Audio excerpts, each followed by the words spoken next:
Pon tu celular en modo amigo, en modo amor, en modo hermano, en modo hijo. Si no quieres quedar sin batería, pon tu celular en modo vida. Pon tu celular en modo amigo, en modo amor, en modo... ¿Qué tal? ¿Qué tal? Bienvenidos al 8º episodio de Hagamos una Reforma. Soy Horacio Alcaraz, pastor de la Casa de la Palabra en Concordia, Entre Ríos, y estamos haciendo este podcast, ya es el 8º episodio, para dar fundamento, orientación y explicación al proceso de pasar de ser la Casa de la Palabra a una red de Casas de la Palabra en este 2024. En otras palabras, te estoy explicando por qué ir de una iglesia convencional de domingo a una red de iglesias en casas esparcidas estratégicamente en toda la ciudad y la región. No estamos tratando de inventar un nuevo modelo de iglesia, sino más bien redescubrir los principios bíblicos históricos de la iglesia primitiva, interpretarlos en nuestro contexto y hacer los ajustes necesarios para volver a hacer la iglesia a la manera de Cristo y los apóstoles. Hoy voy a estar contestando preguntas, como comencé en el podcast anterior, preguntas acerca de las iglesias en las casas, de esta estrategia y otras cuestiones relacionadas con la estrategia. Hasta cierto punto mis respuestas te van a ayudar a entender lo que no estoy diciendo acerca de las iglesias en casa. Y digo hasta cierto punto porque no puedo abarcar con profundidad todo lo que implica este tema, pero hay muchos recursos, materiales, libros, artículos, talleres, seminarios, videos, con los que podés profundizar en este tema, investigar sobre este tema, y yo te los puedo compartir. Si me mandas un WhatsApp, yo te puedo enviar el material que desees. En el podcast anterior contesté 4 preguntas, ahora vamos por 3 más. Empecemos.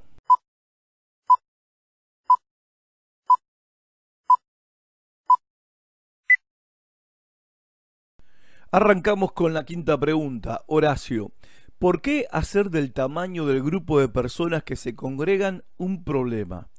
¿No es el objetivo principal encontrarnos con Cristo en nuestras reuniones? Bien, es verdad que Dios es omnipresente y de manera individual puede manifestarse a miles de personas al mismo tiempo como a un individuo en particular. Por lo tanto, no hay problema en relacionarse con Dios en grupos grandes de personas, como tampoco hay problema de relacionarse con Él a nivel individual. El problema, ¿cuál es? Es la falta de comunión.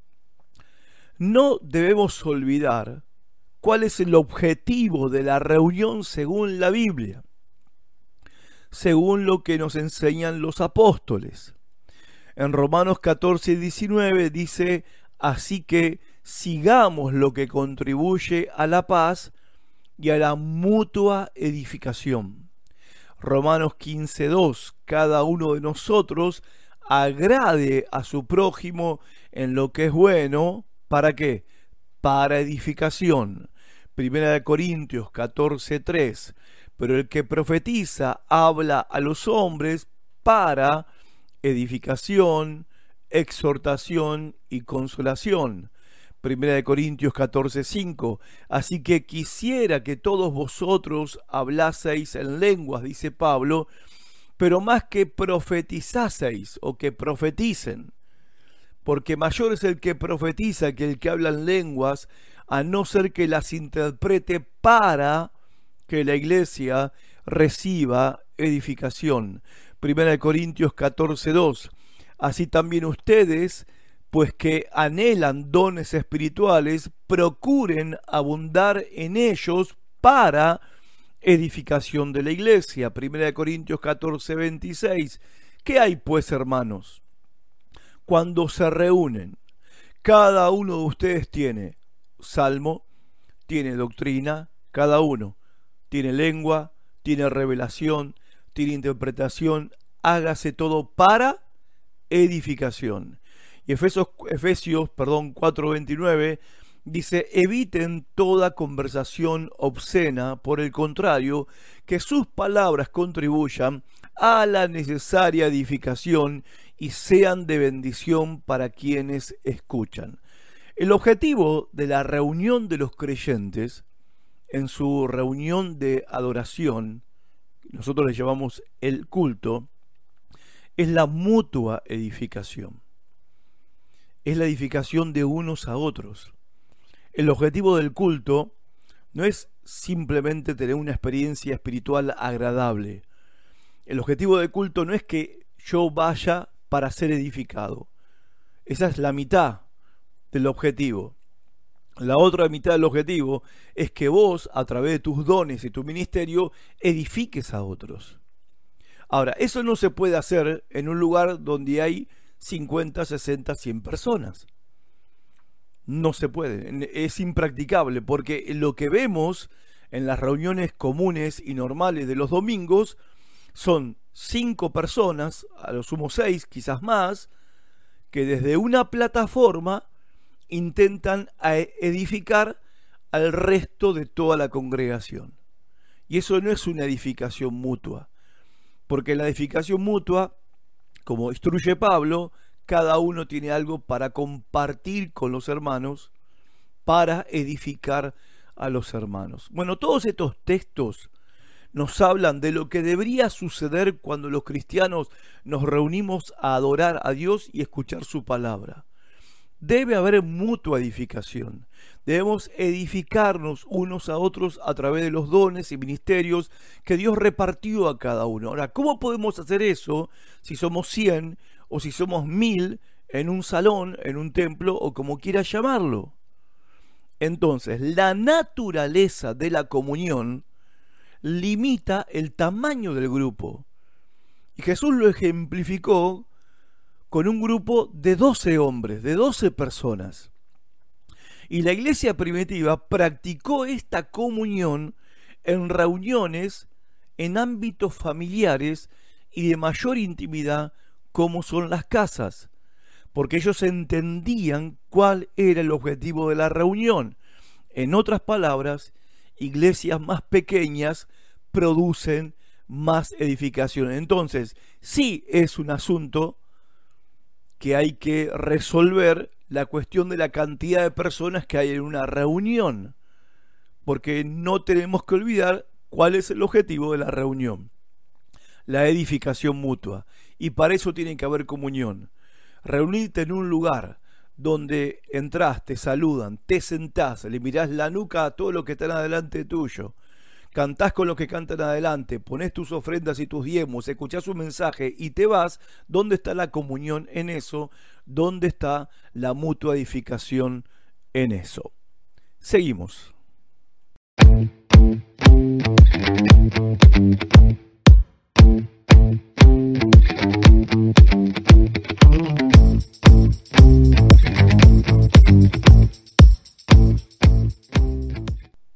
Pregunta número 6, Horacio. ¿No es muy simplista y arrogante afirmar que una estructura de iglesia es la única? ¿No vemos distintos tipos de iglesias en el Nuevo Testamento? Bien, el diseño de iglesia que se ve en el Nuevo Testamento, ¿sí?, son 2 clases de iglesia. No más, 2 clases de iglesia. La iglesia de la ciudad, o sea, el conjunto de todos los cristianos de una ciudad, porque vemos en Apocalipsis capítulo 2, verso 1, dice: escribe al ángel de la iglesia en la ciudad de Éfeso. Ahí vemos la iglesia de la ciudad de Éfeso, la iglesia de Corinto, la iglesia de Filadelfia, la iglesia de Galacia, la iglesia, bueno, Galacia era una región, no era una ciudad, la iglesia de Filipos. Entonces vemos la iglesia de la ciudad. Y la otra manera de que la iglesia estaba diseñada era la iglesia en la casa. de. 1 Corintios 16:9. Las iglesias de Asia era una región. ¿Y por qué muchas iglesias? Porque había iglesias en Asia. Estaba la iglesia de Éfeso, la iglesia de Esmirna, la iglesia de Sardis, la iglesia de la Odisea, etcétera, las 7 iglesias de Apocalipsis. Bueno, las iglesias de Asia los saludan, les mandan saludos, dice Pablo. Aquila y Priscila, con la iglesia que está en su casa, los saludan mucho en el Señor. Colosenses 4:15, saluden a los hermanos que están en la Odisea y a Ninfas y a la iglesia que está en su casa. Entonces, la iglesia del Nuevo Testamento está diseñada en 2 facetas o 2 dimensiones. La iglesia de la ciudad, que son los creyentes de toda una ciudad, y la iglesia que se reunía en casas de familia. No hay otra clase de iglesia en el Nuevo Testamento, y por lo menos hasta el año 325 después de Cristo que aparecen los templos. Ahora bien, lo que nosotros tenemos que definir con esto del modelo de iglesia, ¿sí? Porque esto es una cuestión, ¿no? Cada uno elige su modelo de iglesia. Bueno, a ver, nosotros los creyentes actuales tenemos que definirnos en cuanto a esto. El modelo de iglesia que vemos en el Nuevo Testamento, que yo te acabo de explicar, que fue establecido por los apóstoles de Cristo, por revelación del Espíritu Santo a ellos, y es el tipo de iglesia que se practicó por 325 años, hasta que el emperador romano Constantino ordenó a los cristianos reunirse en los templos. Bueno, este modelo de iglesia que vemos en la Biblia y en la historia, ¿es un relato meramente histórico? ¿Nada más? Lo que está escrito es solamente una descripción que hacen los apóstoles de cómo eran las reuniones que ellos hacían de la iglesia. Hechos de los apóstoles y las epístolas, las cartas de los apóstoles, solo nos cuentan cómo era la costumbre que ellos tenían de reunirse de la manera en que se reunían. Solo eran costumbres de esa época, de ese tiempo y nada más. O la forma de hacer iglesia que vemos en el Nuevo Testamento es un mandato del Señor por medio de los apóstoles para la iglesia de todos los tiempos. En otras palabras, ¿el Nuevo Testamento relata cómo ellos hicieron iglesia u ordena cómo debe hacerse iglesia? Eso tenemos que definirlo. ¿Sí? ¿Es simplemente un relato histórico? ¿O es una ordenanza y un mandato que la iglesia de todos los tiempos debe seguir? La manera en que se hace la reunión de la iglesia, la manera en que se hace el ministerio de la iglesia. Bueno, vamos a la Biblia. 1 Corintios 11:2. Dice Pablo: ustedes merecen que los felicite porque se acuerdan de mí en todo y porque retienen las instrucciones tal como se las entregué. Noten que Pablo no los felicita por retener la doctrina o el evangelio que les predicó, sino las instrucciones tal como se las entregué. ¿Qué tipo de instrucciones? De cómo se hace la reunión. Porque los corintios no eran cristianos desde toda la vida de nacimiento, se convirtieron a Cristo. Ahora que se convirtieron, se tienen que reunir, son la iglesia. Bueno, ¿cómo se hace la iglesia? Y Pablo le instruye, le da instrucciones, les entrega instrucciones de cómo se hace la iglesia, de cómo se reúne la iglesia. Segunda de Tesalonicenses 2:15 dice: por lo tanto, hermanos, manténganse firmes y guarden, ¿qué cosa? Guarden fielmente las tradiciones que les enseñamos de palabra o por carta. ¿Qué es una tradición? Costumbres, instrucciones, maneras de hacer las cosas.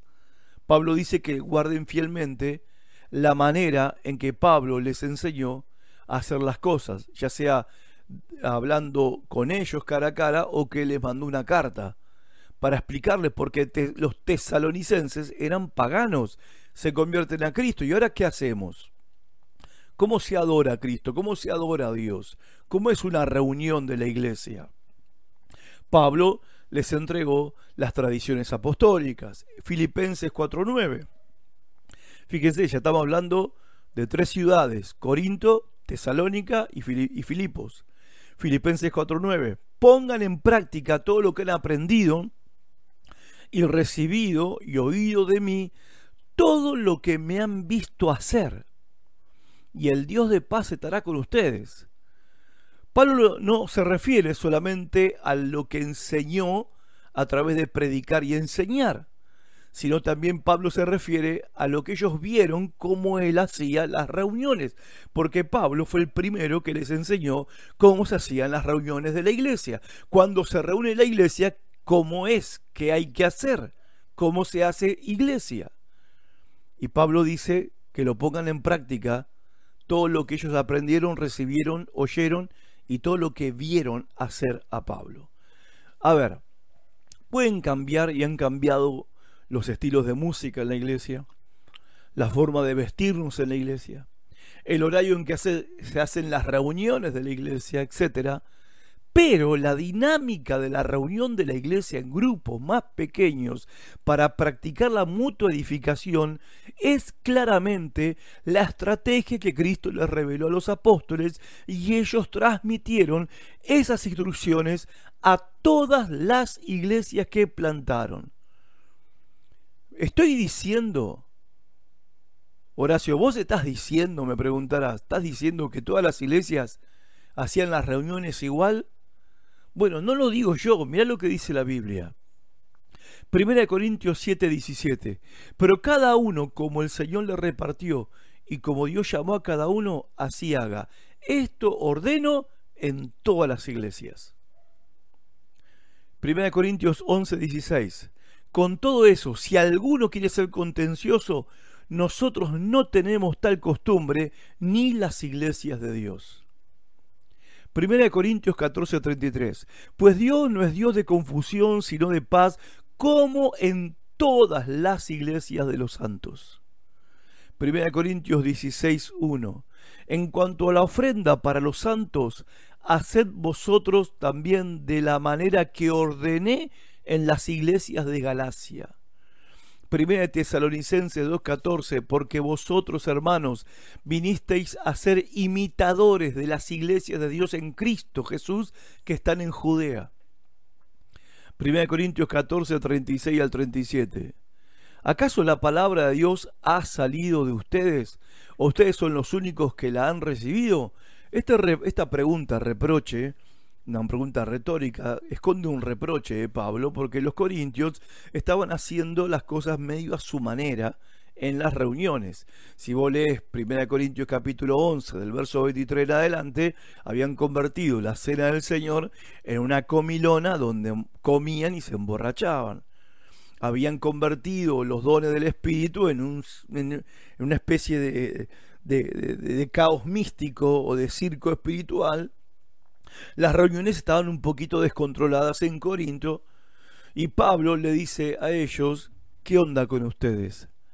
¿Ustedes tienen una Biblia aparte que hacen las cosas a su manera en la reunión? ¿O son los únicos que han recibido la revelación de la palabra y por eso hacen sus reuniones como a ustedes les parece? Por eso Pablo le dice en el verso 37, si alguien se tiene por profeta o se cree inspirado por el Espíritu, reconozca en esto que les escribo un mandato del Señor. Todo lo que lees en 1 Corintios 11, del 23 al capítulo 14, versículo 40, donde Pablo ordena cómo tiene que ser el culto de la iglesia, dice Pablo que reconozcan ellos, aun los que se creen profetas o espirituales, reconozcan en esto que les escribo un mandato del Señor. Evidentemente, no eran costumbres de la época la manera en que ellos se reunían como iglesia, la manera en que ellos hacían iglesia, sino que respondía a un mandato del Señor a través de los apóstoles para las iglesias. Claramente los apóstoles establecieron un modelo de iglesia y de reunión que todas las iglesias debían seguir por mandato del Señor Jesucristo. Entonces, nosotros tenemos solamente dos opciones: hacer la iglesia como los apóstoles la hicieron por inspiración del Espíritu Santo o hacerla como a nosotros nos gusta hacerla. En otras palabras, elegimos entre la sabiduría del Espíritu Santo o elegimos nuestra propia sabiduría y creatividad. Los resultados salen a la vista.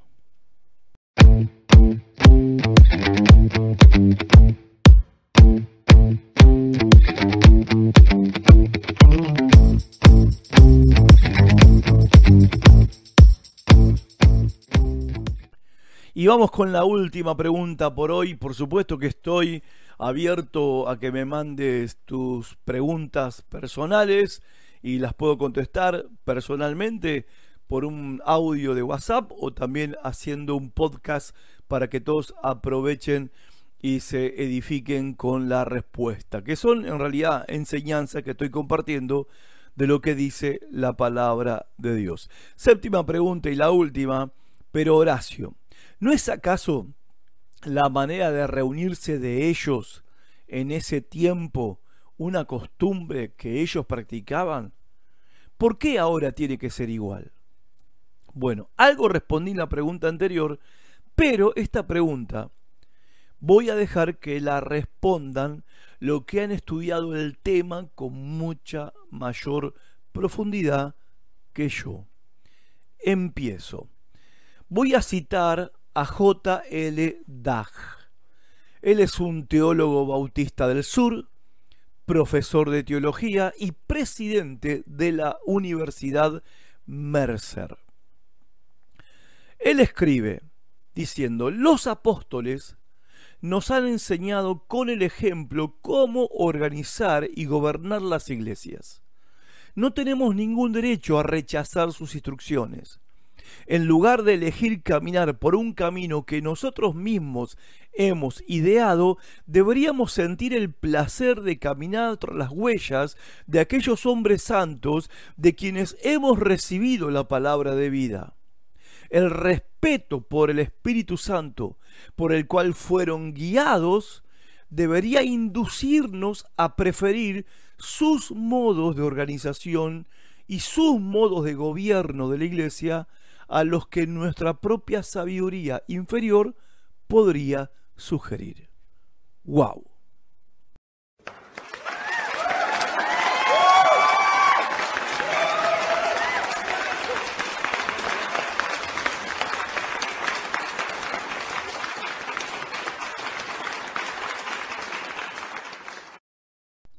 Ahora voy a citar a Roger Williams. Williams plantó la primera iglesia bautista en América del Norte. Te estoy hablando allá por el año 1600. Creía que las iglesias deberían esforzarse por aproximarse lo más posible a las formas y ordenanzas del Nuevo Testamento. Esta creencia llevó a Williams a renunciar como un clérigo anglicano, o sea, un pastor anglicano, y también a fundar la primera iglesia en Norteamérica, siguiendo el patrón, el modelo del Nuevo Testamento de separación entre iglesia y Estado. Voy a citar también a Jim Elliot. Él es un misionero, mártir. Él fue asesinado por una tribu no evangelizada en la selva del Ecuador. La película a punta de lanza, que está en YouTube, relata la historia de estos misioneros. Jim Elliot fue parte de un equipo de misioneros jóvenes que fueron a llevar el evangelio a esta tribu, que los termina matando, pero es una hermosa historia, se la recomiendo que miren la película. Él dice: el punto central depende de si Dios ha revelado o no un patrón universal para la iglesia en el Nuevo Testamento. Si Dios no reveló ningún modelo o patrón para las iglesias del Nuevo Testamento, entonces cualquier cosa servirá mientras funcione. Si funciona, hagámoslo, dice él, en la iglesia. Pero, sigue hablando, Estoy convencido de que nada tan querido en el corazón de Cristo como su novia debe quedar sin instrucciones explícitas en cuanto a su conducta como cuerpo de Cristo. Me corresponde a mí, si Dios tiene un patrón, un modelo para la iglesia, encontrar y establecer ese patrón, ese modelo, a pesar del costo que implique.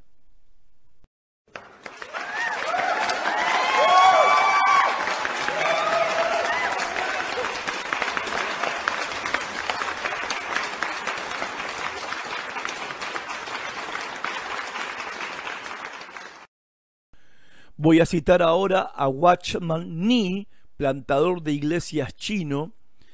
Hechos, dice él, es el génesis de la historia de la iglesia, y la iglesia en el tiempo de Pablo es la génesis de la obra del Espíritu Santo. Debemos regresar al principio. Solo lo que Dios ha puesto como ejemplo en el principio es la voluntad eterna de Dios.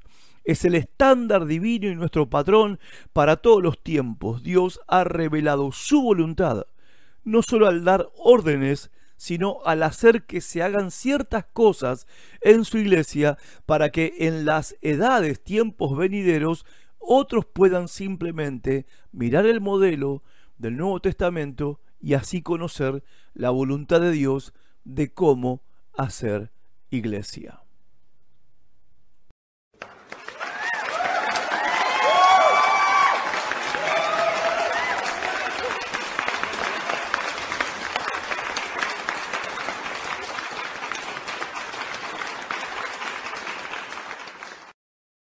Voy a citar a otro misionero, E.H. Broadbent.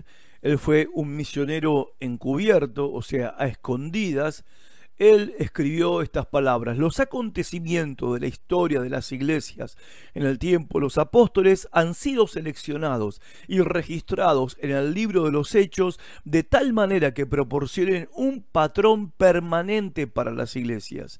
El apartarse de ese patrón ha tenido consecuencias desastrosas y todo avivamiento y restauración se ha debido a algún retorno al patrón y a los principios de las Escrituras. Y por último, voy a citar a A.W. Tozer.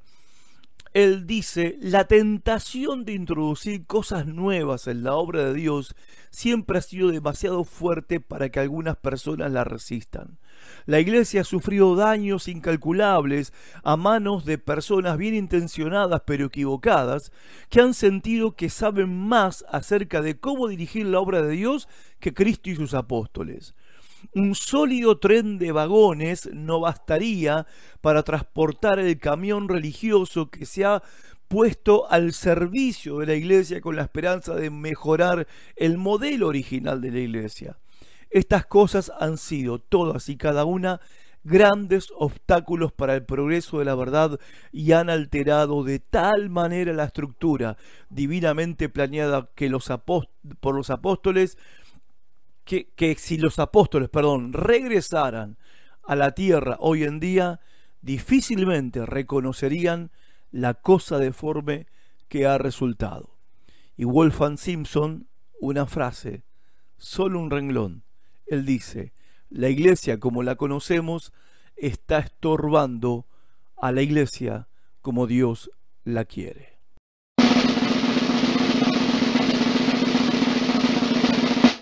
Muy bien, gente, hasta acá llegamos en el podcast de hoy. En el próximo te voy a compartir cómo vamos a convertirnos este 24 de una iglesia convencional de domingo a 5 iglesias en casas esparcidas estratégicamente en toda la ciudad y la región.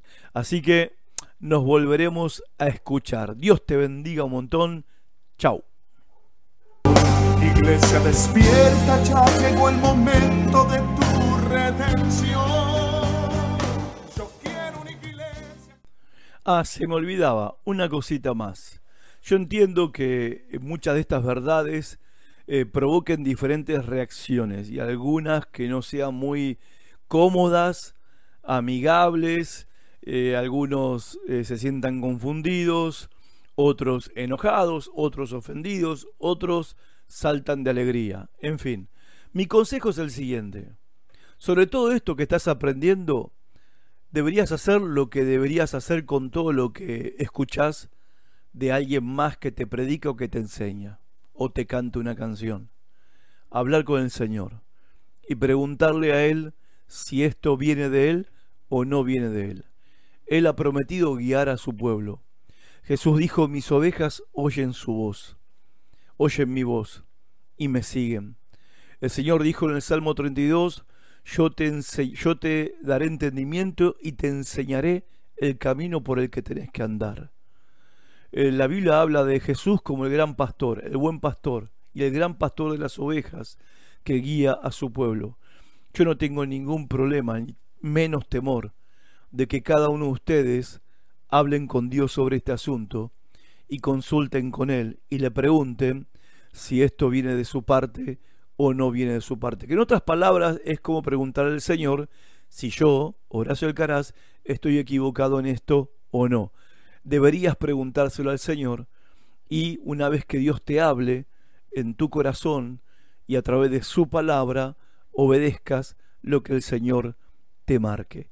Ese es el mejor consejo que como pastor te puedo dar. Dios te bendiga, te quiero un montón, hasta la próxima. Iglesia, despierta, ya llegó el momento de tu redención. Yo quiero una iglesia que sane al herido, que rompa cadenas, liberte al cautivo, que aclare la mente al que está confundido y que hable verdad. Yo quiero una iglesia que con su mirada le brinde esperanza al alma angustiada. Yo quiero una iglesia que sane la herida de la humanidad.